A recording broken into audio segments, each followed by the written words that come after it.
Right, so I'm a Gippslander, and Victoria is banning native logging. I'm well aware that Gippsland timber towns are hurting and have been for quite a while, and this announcement that native logging will cease at the end of the year permanently really drove home a message for some who hadn't wanted to believe that this industry would ever be stopped. But here's where things are at in reality.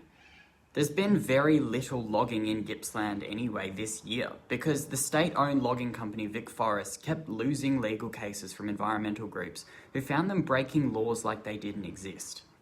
There's a lot of things that have unfolded between 2019 and now, most notably a number of court cases where Vic Forests or the government or our timber plan out to 2030 have been defeated.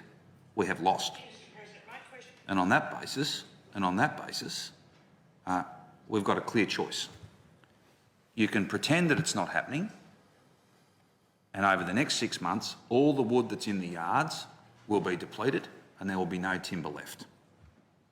Or we can use that precious 6 months to wrap support around every person, and that's what we will do. And again, we'll agree to disagree on whether you have to accept that reality. Accept that reality. Those legal challenges were only going to become more common and well-funded as anti-logging enviro groups from all over Victoria have now come together under one banner, and the movement is bigger and stronger than ever. As are the Victorian Greens, who have been campaigning for a transition away from native logging for years, if not decades, and doubled their representation in the last election, including winning their first ever regional seat in Victoria. The Victorian taxpayers have been subsidising tens of millions of dollars annually to Vic Forests for years, because they just keep losing money year on year, and it's getting worse. The Victorian Labor government didn't want to end native logging. This is a heavily unionised industry, and Labor never wants to pick a fight with the CFMEU. So they set up a plan to transition out by 2030. But out in Gippsland, the National Party still have a few seats. And it'd take a miracle for the coalition to form government in Victoria, so really the only power they have is local constituent advocacy. And sometimes they do some of that stuff pretty well. I've met, I think, all of those Nats as a Greens candidate and someone who actively campaigns against native logging, and even then we can still keep things civil. But this is an existential crisis now for the Nats in Victoria. They like to sell themselves out as the party of mining, farming and logging.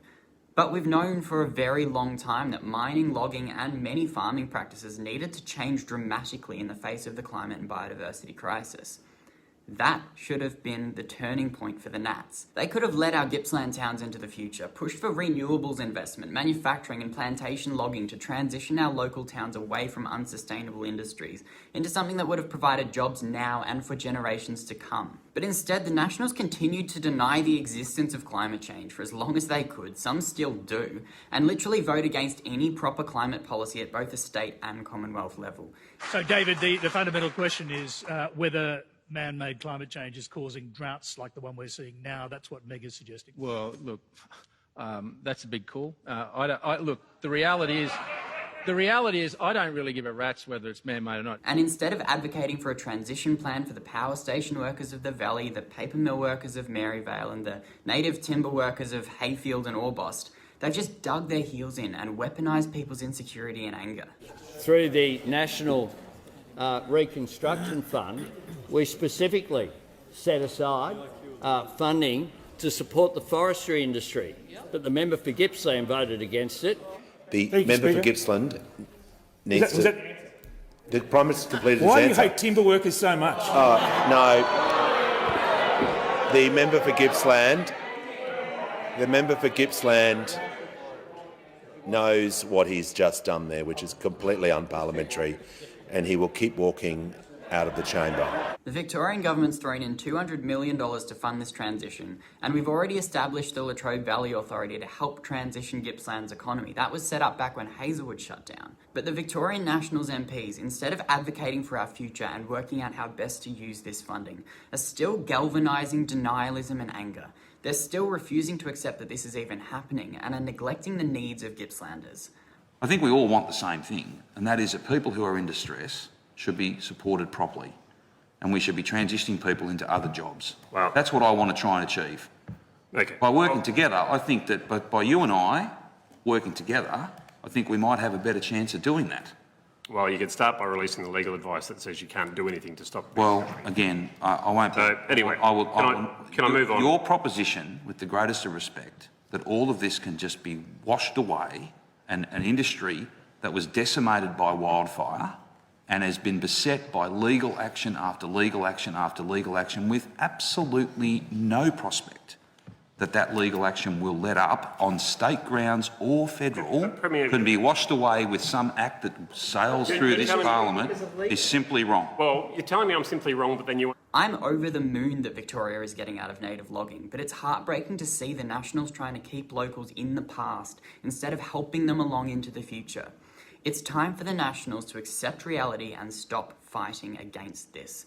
Because for every minute that Danny, Tim, Mel, Marty and Darren Chester spend complaining about this, there's another job, there's another project in another industry going somewhere else, where local MPs are advocating for their constituents. Regional Victoria needs leadership now more than ever. So my message to the Nationals is step up. I know we're not exactly friends, but we should be working together on this. And just a quick note to the Victorian Labor Party, thank you for finally seeing sense and getting out of native logging, but there's going to be a fair few anti-logging activists just itching for a good old blockade next year. So, I'd strongly recommend against expanding mining operations into the Western Port Woodlands or Labour's Hill and Fish Creek. Let's move Gippsland forwards. Business as usual isn't an option anymore.